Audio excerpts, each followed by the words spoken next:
Take It podcast, a student-run NBA podcast based right here in Bloomington on the beautiful campus of Indiana University. My name is Mason Williams.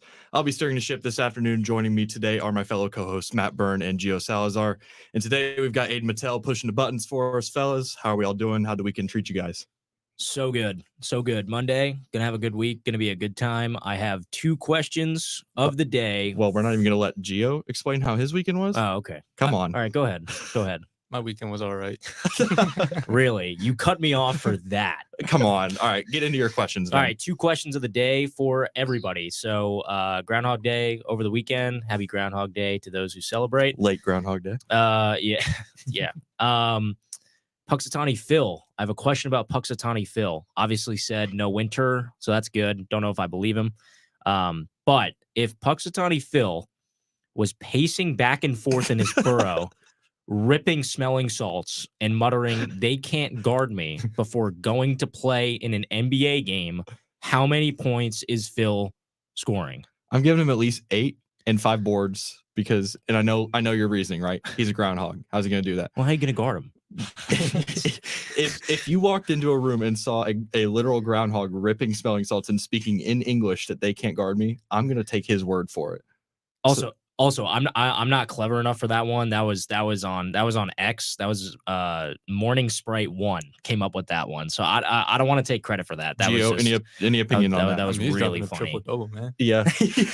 We're talking all-star reserves later. He might be a snub. Yeah. With that confidence, man. Second question. Wait, hold on. What do you think? Oh yeah. Oh, I don't know, man. Like, You're just, you know what? You're just presenting the question. I was just presenting the question. Go ahead. All right. Go ahead. Next question, because we were, not me and you, but our friends were arguing about it. I guess it kind of pertains more to the college game. I know we're talking about NBA, but still, something to stick with you is if you're up 3 late in a game, do you foul? Don't have to answer it. We'll just get right into spewing some NBA content. We could lose a whole half hour to this. No, exactly. That's why I'm trying to get everybody off. We did in a certain group chat on Friday night. But anyway, something to think about before we get into it. Well, let's go. Gio, do you have an opinion on it? Do you want to? I feel like you're bringing that up because you feel strongly about something. Who? You. Oh, don't foul. But Gio, I think it depends. You have to take in count who you're playing against. Yeah. If they're a good 3-point shooting team, then just let them shoot. Let them take the shot. yeah, I'm gonna disagree with you, Gio. So wait. Did you agree with me? Yeah, I was like, Oh, okay. Don't My even- bad. all right. You just wanted to argue. We'll move on. It's already gone off. We'll move on. Go.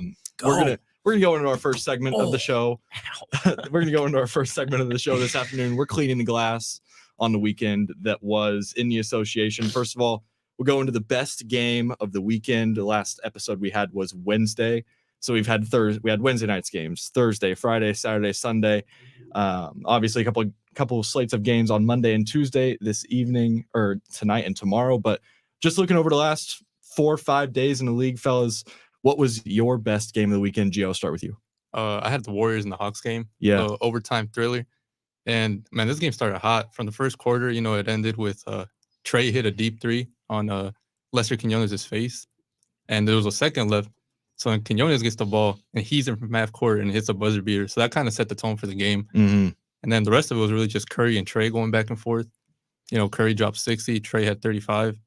It was kind of funny because the point guards, Trey and Curry, were like super efficient, but their shooting guards, their co-partners back there, they were shooting bricks. Supporting cast. Yeah, man. It was Clay went 4 for 19 from the field, and DeJounte Murray went 9 for 24. So it was like polar opposites in the backcourt. DeJounte, we'll talk about it a little bit later. DeJounte is basically auditioning for other teams right now at the deadline. So we'll see what's going on there. You have anything different? Yeah, I'm gonna stick with the Groundhog Day theme. Going back to Friday. Sorry, I don't know. Kings Pacers 133. Kings 122. Pacers. Just feel like it's always really entertaining when the Pacers play the Kings. I don't know, just kind of high scoring fun. So that was a game that I really liked. And then there was also, I think, other 2 overtime games as well. Obviously in that Kings Pacers game, Sabonis 26, Fox 25. Siakam got 22 for the Pacers. But yeah, there's other two overtime games as well. So that was a good slate right there. I'll go Saturday night prime time on ABC. Lakers Knicks in the Garden. MSG is still one of the best environments in all of basketball, regardless of level. And this year it's been really heightened by a resurgent Knicks team that's really damn good right now. So you had LeBron and Brunson going back and forth, two stars that were just shining, and obviously on two of the league's biggest market teams. The NBA was just licking their chops looking at this. They've got primetime TV in one of the world's greatest cities. So it was everything they would want out of a game. It was close throughout. LeBron was a big time closer. He had 24. I know Anthony Davis didn't have the greatest night scoring wise, but he had like 18 boards. Brunson was awesome. And even that environment in that Knicks Pacers game a couple nights before in New York was awesome. So kind of getting to see that followed up on national television. It's always great when Madison Square Garden is at its peak. So that's what I'll go for best game of the weekend. Now, game ball, best individual performance of the weekend. I feel like you guys kind of hinted at yours, so I'll go first on this one. I'm going to give my flowers to Russell Westbrook, scoring his 25,000th point this past weekend. Became the 25th player in NBA history, only the fourth active player right now to do that. In that game, the Clippers, who are really, really good this year, beat Detroit 136-120. Westbrook had 23. And I also thought this was interesting. The other three active players that are above the 25K threshold are all former Russell Westbrook teammates, James Harden, Kevin Durant, and LeBron James. So that experiment with that contending Clippers team now has really worked, having all four of those all-stars. And then even Westbrook coming off the bench, he's just really been in a different role this year. Seeing his longevity in this game and kind of how he's been able to perform at such a high level for such a long time, especially after that weird Lakers stint. And there was some talk about whether his career was on the decline or not. I think he's obviously on the back nine. He's at the later stages of it, but to still see him producing at a high level is cool. So one other note on that, there's only 4 other players, I think, if I counted correctly, that are active that are in the top 50. Steph, DeMar, Dame, and Chris Paul are all still active going right now in the top 50 of scoring, but I would assume guys like Steph and Dame are more likely to reach that 25K threshold than DeMar and Chris Paul. With all due respect, that's not necessarily their game scoring in that high volume, but they've been around for so long. So my game ball goes to Russell Westbrook, personally one of my favorite players ever. So I thought that was really cool. I'm going with Curry. Yes. I mean, the Warriors are only 21-25. It's they're number 12 in the West. So I guess if they were like better, it would make it more exciting, I guess. I don't know. But Curry, 60 points, 10 threes over the weekend. Just such a thrill to watch what he does, especially running it back on the highlights, just, with his release, just getting the ball, chucking it up, and it obviously just going in every single time.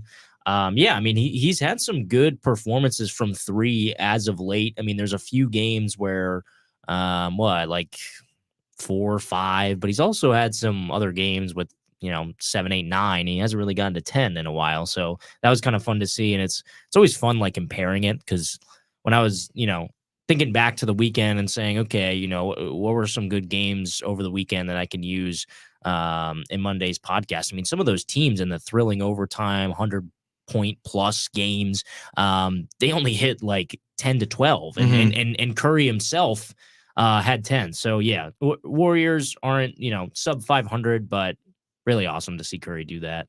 Gio? I went with Tyrese Maxey, who dropped 51 on the Jazz last Thursday. And man, he was hooping, man. He only had 1 assist, which is probably the best part of it. He was just hooping, man, shooting. Started off 4 for 4 from 3. It was crazy. But yeah, man, I think the team really needed that, especially after the Embiid injury. So not only is it good because he dropped 50, but also to like kind of motivate the team a little bit. So yeah, man, he was hooping, and yeah, he probably should be an all-star. Yeah, 2 of these, I like the different angles we took. Westbrook and Curry being on the back end of their careers. Maxey really just emerging, especially now with the Embiid injury. And we'll get into that a little bit, but I wanted to make one other note going back to the best game, also mixing it with the game ball that Matt was talking about with Steph. These moments with LeBron and Steph and Westbrook, we don't know how many more of these that we have left. So I would just urge everybody to just appreciate them while they're here. Obviously, the fan bases and the commentary around it, it's going to alter some opinions of that later on. But I think it'll be really cool one day to look back and be like, all these guys were in the league at the same time. We should just give these guys their flowers and not necessarily get caught up in comparing them. More just so appreciating what they're doing for the game of basketball right now. So I will ask one final question before we'll get into some more of the injury news. What was your favorite moment? Doesn't have to be necessarily a performance or a game over the last few days in the league, but what was your favorite moment? Because I saw a couple this week that this weekend that kind of caught my attention, but I want to hear what you guys have to say first. Well, the first thing that I saw, and I didn't really get a good look of what was going on, but I know I think I overheard you talking about it, was what was going on with the Thunder. Yeah, so in OKC, Yeah, I like saw that floating on social media, and I was like, "Wait, what's going on?" But it was pregame, so I was like, "What is happening?" But it seems like more about it. So I guess this kind of goes along with obviously the Indianapolis airport is getting a ton of pub right now for having an all-star court there. These guys, this group of Raptors fans, apparently every year or so, they pick a couple road arenas to go to where the Raptors are playing. They rent out the arena afterwards and they play pickup on the court. What? So crazy. that They're allowed to do that? I guess so. They have the money for Why it. can't I do Yeah, that? if they have the money to do it, I guess. Well, there So, you go. Oklahoma City and New Orleans are the two cities these guys picked this year. And I saw the video floating around last night after the Thunder game. It was like a double overtime game. So these guys stayed late. And then all of a sudden the media members that I was following, they come back out from the post-game press conferences and stuff. And there's like 35 minutes on the clock. And there's just like 10 average Joes running around playing basketball. I mean, there's clips of it. You can look it up. It's not spectacular basketball by any means being played, but it's like just a classic all-time dudes rock moment. Yeah, Like, you go to these NBA arenas, everybody wants to play on the floor. Even if you're not good, everybody wants to have the opportunity to do that. These guys are blessed with the amount of money to be able to do it. So, dudes rock. that's essentially my point of thinking from it. That's pretty cool. I didn't know that. Also, a stat that I forgot about the Curry game, and I'm annoyed that I forgot about it, but here it is. I was reading that Curry becomes only the 10th player in NBA history to have multiple 60-point games. And I'm like, 10th? 10 all time. Think of all the guys that have played in the NBA before. I thought there would be more. Yeah. So Luka is one of them now, right? So Luka's one of the two. Maybe it's not one of the counting 10. active players. Has to. No, it probably has to, but only 10. Yeah, only Yeah. 10. That's kind of crazy. What? And he's doing it at this point in his career. No, exactly. Yeah, and that's what's crazy. But it's like, I don't know. Maybe it's because the recent skew of like Yeah. all the high scoring games. Surely I would think, but like what? Like, Which, I mean, that's its own conversation. Mhm. But the scoring is up everywhere. I wonder how many you can name. Like, I don't know. I'm trying to think about it. Kobe probably did it. Kobe. Yeah, Kobe yeah, did it. Yeah. I mean, you've got Wilt. Maybe- Wilt Did did it. Carmelo ever do it? No. No, I don't think so. He had no. He had had one. He had one. That was the game where he went like crazy. But I don't think he would have had two. 60 I- points is I a know. lot in I- 48 minutes. I guess I'm kind of just undervaluing how crazy that is, just Mhm. because so many players have You know done who's it. sneaky that may have done it? Klay Thompson. Oh yeah, Mm, maybe. That's a He had really good 60 sleeper He had pick. 60 and 3/4. yeah. Man, can you imagine what he would have got if they would have played in that fourth quarter all those years ago? That's crazy. Gio, did you have a favorite moment before we move past Overall, this? I just thought it was cool that the Lakers upset both the Celtics and the Knicks. Yeah. Oh yeah, big that's a week. good They've- spot. they've I had didn't even a- think about that back to back. They've had a up and down season Yeah. this year. They're kind of squarely in that playing race right now, but big week for them. Also, one other thing, I don't know if you guys saw the Tony Snell stuff Oh, going yeah, around. Yeah. Charles Barkley on TV went on TV on Thursday. I don't want to speak too much on the situation because I'm not the most informed on it, and it's a touchy subject as well. But Snell's got 2 children, I believe, with autism, and if he was signed by Friday to a contract for the rest of the season, he would have reached 10 years in the league, which then would have set him up financially better on. And I didn't like all the commentary that was coming out, but Yeah. Charles Barkley came out and was like, we need to help this guy. Kind of in the fraternity of the league, that kind of stuff. I thought that was really cool to see him kind of stick up for it. Charles has always not been afraid to speak his mind on that kind of stuff. So I think that was really cool. But we'll now get over to some injury news. Obviously, the one that if you've been living under a rock and you've missed, that's probably the only way you've missed it. Joel Embiid is going to miss a significant period of time with a meniscus injury. The exact language and verbiage on what the injury is a bit confusing, but I believe it stems from some sort of like partial tear to the meniscus itself. It was a pretty freak injury with Jonathan Kuminga falling on it after he was dealing with some issues and on those knees beforehand. He had come back for a couple of games, but this was not related to that at all because Kuminga, they get tied up on the floor. He falls down on the leg. It's a scary situation all around. But now Embiid is going to miss some time. I believe the latest I saw was they're hoping it's only 1 to 2 months, which would mean he's back for the playoffs. But either way, he's going to miss all NBA MVP honors. And I think it'll be really interesting to see how the Sixers title chances fare as the longer he's out, if it changes what Philadelphia wants to do with the deadline. They've got a bunch of expiring contracts if they want to move those guys. And also, Gio, a little bit how you mentioned, what does Tyrese Maxey do now that he's the lead guy for this team? There's no James Harden around. There's no Joel Embiid around. I'm interested to see what happens with that. So obviously Embiid, fellas, what are your thoughts on that?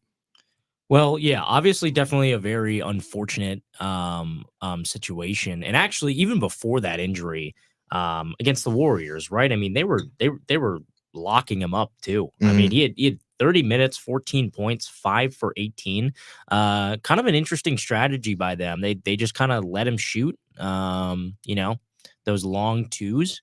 And he was kind of struggling with that. But I mean, look, 76ers, it's such bad timing. What they're fifth in the East. I mean, they're trying to hold that. They have 2 games up on the 6th. Kind of bad timing. I mean, this could get really bad for the 76ers really quickly because, there's some easy games sprinkled in over the next 1 to 2 months. But I mean, most of the games are like pretty tough. I mean, especially I would say after March 14th, it's like, then it kind of starts to ease up a little bit. But honestly, it really doesn't, because then they have a West Coast trip in the middle of March, right? It's like you're looking at the 76er schedule. You're like, when is it really going to open up? When's it going to, stuff like that? And it really doesn't, looking at their schedule. So this could be really tough regardless of when Embiid comes back. I guess for 76ers sake, I don't know. But I mean, having him on the team, didn't really impress against the Warriors, but I mean, knowing him, 31 against the Pacers, 70 versus the Spurs, goes back to what we were talking about with the 60 points, 33 against the Hornets, 36, 41. I mean, big scorer for this team, and that could spell trouble. Doesn't seem like they have an easy schedule. Reigning MVP for a reason. Oh, right? yeah, absolutely. Yeah. I mean, absolutely. Go ahead. And it's really unfortunate too because they've struggled to get out of the second round. But now that he's going to be out for the whole year, like they might get a really hard matchup in the first round, and they might not even make it past that, honestly. Because, I mean, Matt, who's in that 4 seed right now? If they were to stay 4-5, Knicks are in the 4, Sixers in the 5. Tough. But I mean, this is I don't shout know. out the Cavaliers for staying afloat without Darius Garland and Mobley as well. They've been playing really well. I don't know. I think this is going to spell bad trouble for the 76ers. This could be tough. Pacers in the 6 at 28 wins, who are still dealing with Halliburton issues. Yeah, that's right. Bit. That's true. I mean, Magic in the 7 at 27 wins. Sneaky Miami Heat as well. Yeah, Heat in the 8. I mean, I wouldn't even be shocked if the Pacers fall down to 8th. I mean, with this injury, it seems pretty plausible that they plummet from 5 to 8. I mean, the Bulls. Yeah. I mean, they have 7 games on the Bulls, so it's. The Bulls. Yeah, don't worry exactly. about the Bulls. It's like once they get into the 8, Gio's I think looking over there like, I'm a Bulls fan, man. I know they're not. don't worry about it. Gio, anything else to add on the Embiid news? Yeah, just about the injury. Usually, when they're really cryptic about injuries, I'd like to think it's not a good sign. Right. But I don't want to speculate on it. I agree. Yeah, it's like. Is it a fully torn? Yep. Because obviously that's going to affect the recovery timeline. But then when he comes back, is he going to be 100%, or is he going to have to get more work done on it in the off season? All that kind of stuff. We'll now move over to somebody who is for sure opting for season-ending surgery. Zach LaVine with the Bulls. Gio, I'll let you start on this because I've got an opinion on it. Not so much that necessarily affects the league, but it's more Bulls centric. But I want to hear what you have to say about it since you have so bravely come out and said that you are a Bulls fan. Yeah. So ever since Lonzo got injured, like everything just went downhill. It showed how flawed the team was built because Lonzo did so much in one player. I mean, he was just one guy doing so much for the team that everything just fell off when he got hurt.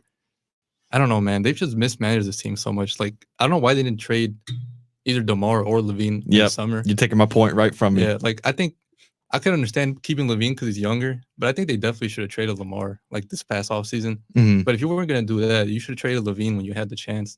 And now he's injured. He lost a lot of his value. And I just don't know what they're going to do, man. I've gotten my notes here. What a royal, for lack of a better term, mess up. Yeah, they Okay. man. What a royal mess up by the Bulls front office to not deplete this core and extract some value from it.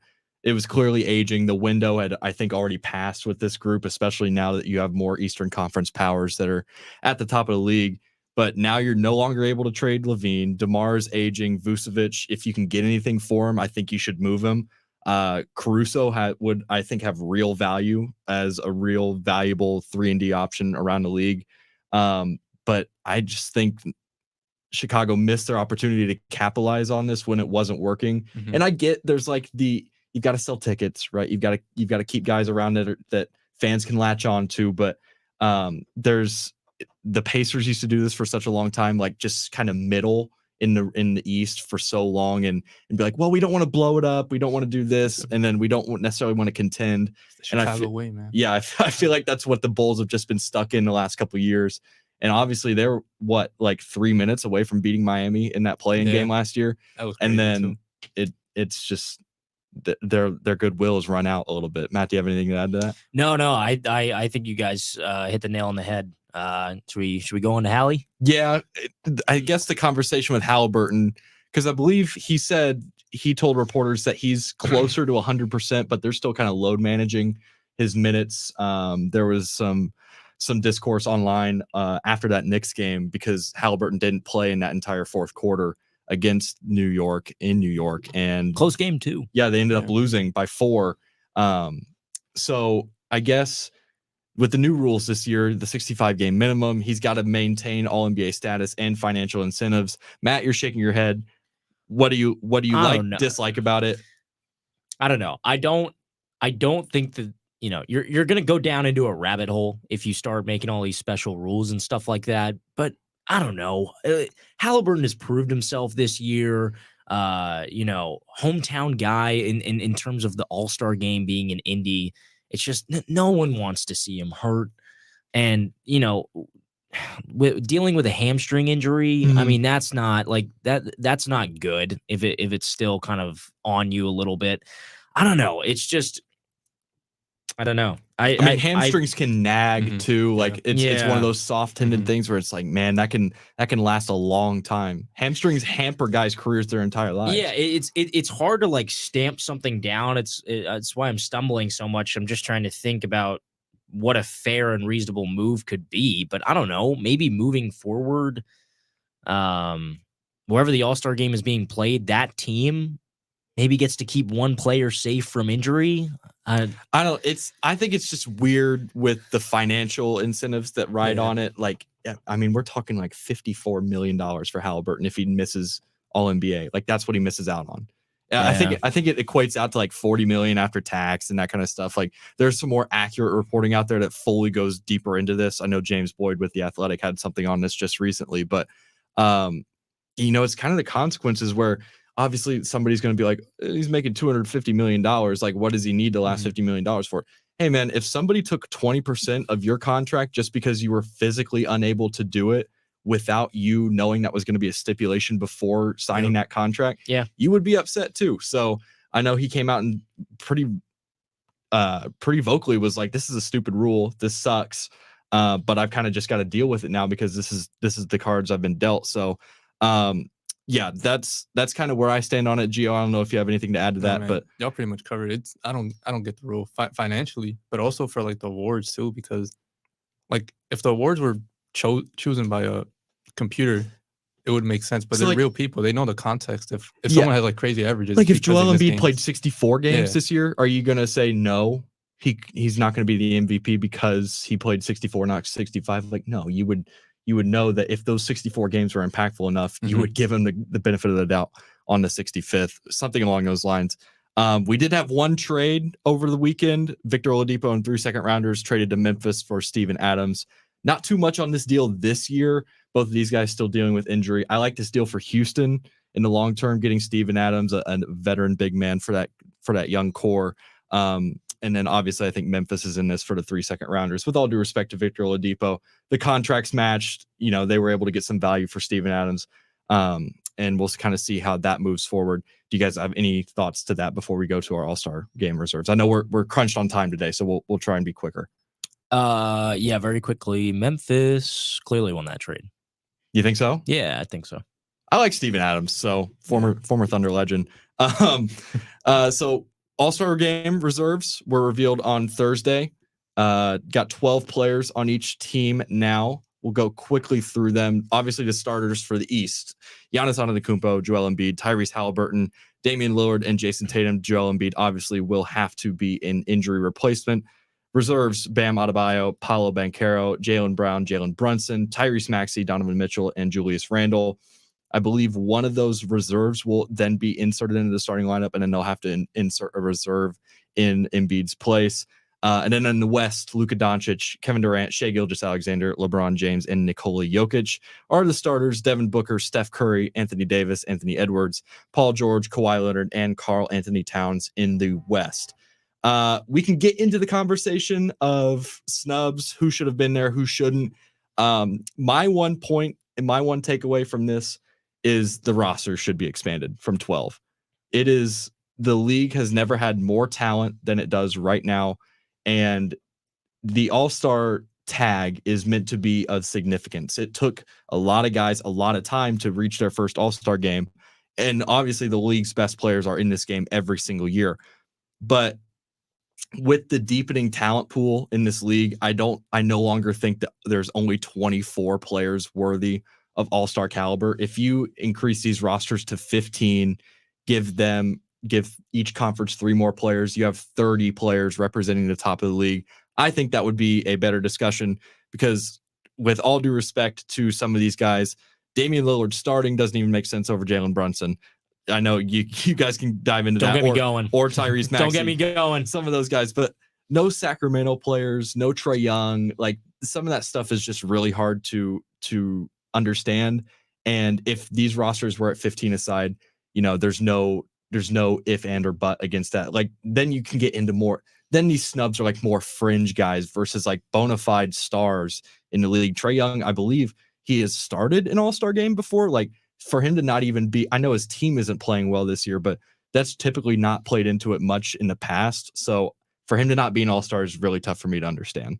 Yeah, I really love the East-West format, and going back to that, I think that is so fun.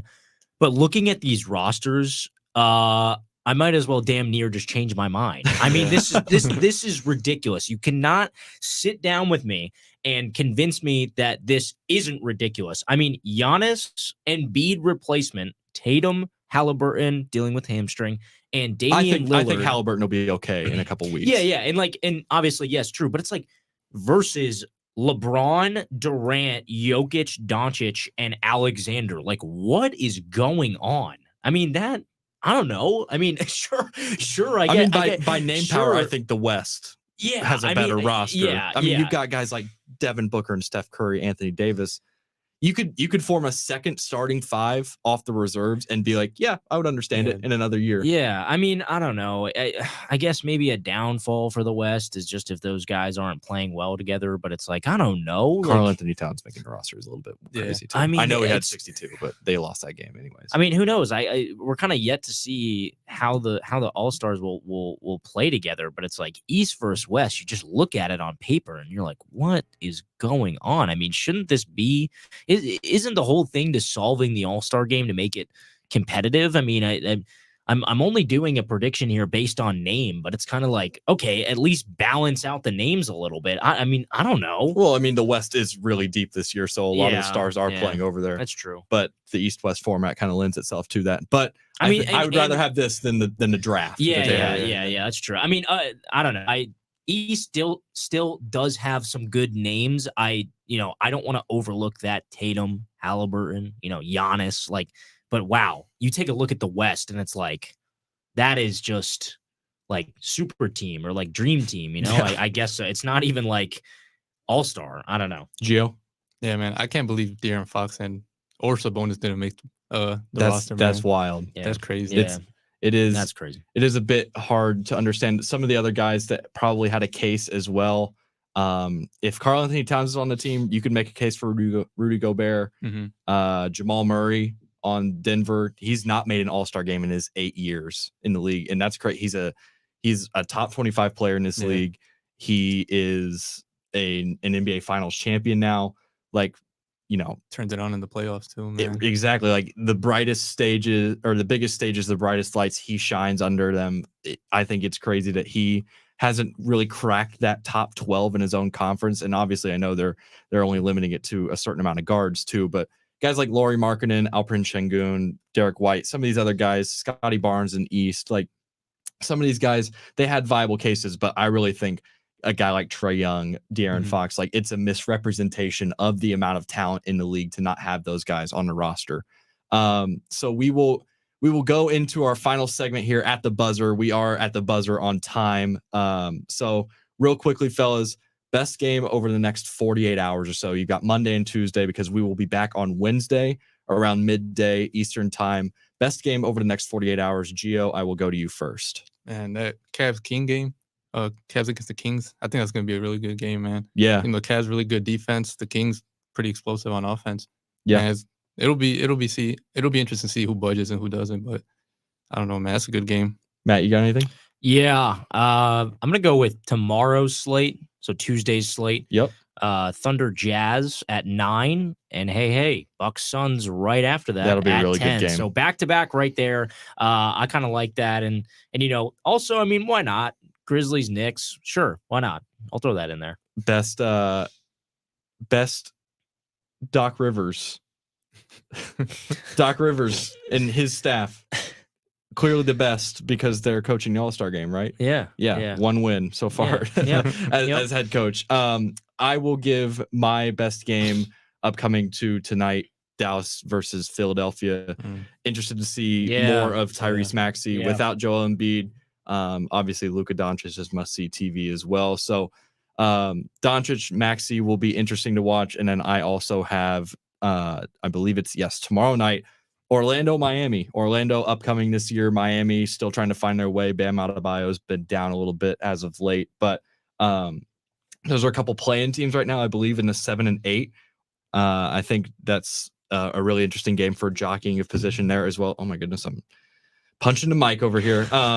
And then obviously we will keep our eyes out for any more injury news. Obviously the trade deadline is on Thursday. So Wednesday's show will be a big trade deadline extravaganza. A lot of focus poured towards that. And obviously as that comes up Thursday, we've got the All-Star weekend in just about 10 days now here in Indianapolis. That'll be really cool to talk about. So next week, a lot of our stuff will probably be focused on that. But we are at the buzzer on time. Thank you so much for listening to this episode of the Make It Take It podcast. I have been joined by Gio, by Matt, and by Aiden pushing the buttons. My name is Mason Williams. We will be back on Wednesday. Thank you so much for listening. Have a great afternoon or evening or whenever you're listening to this. Watch those games. Watch the games. Come back on Wednesday. Enjoy basketball. Enjoy basketball. We'll catch you later.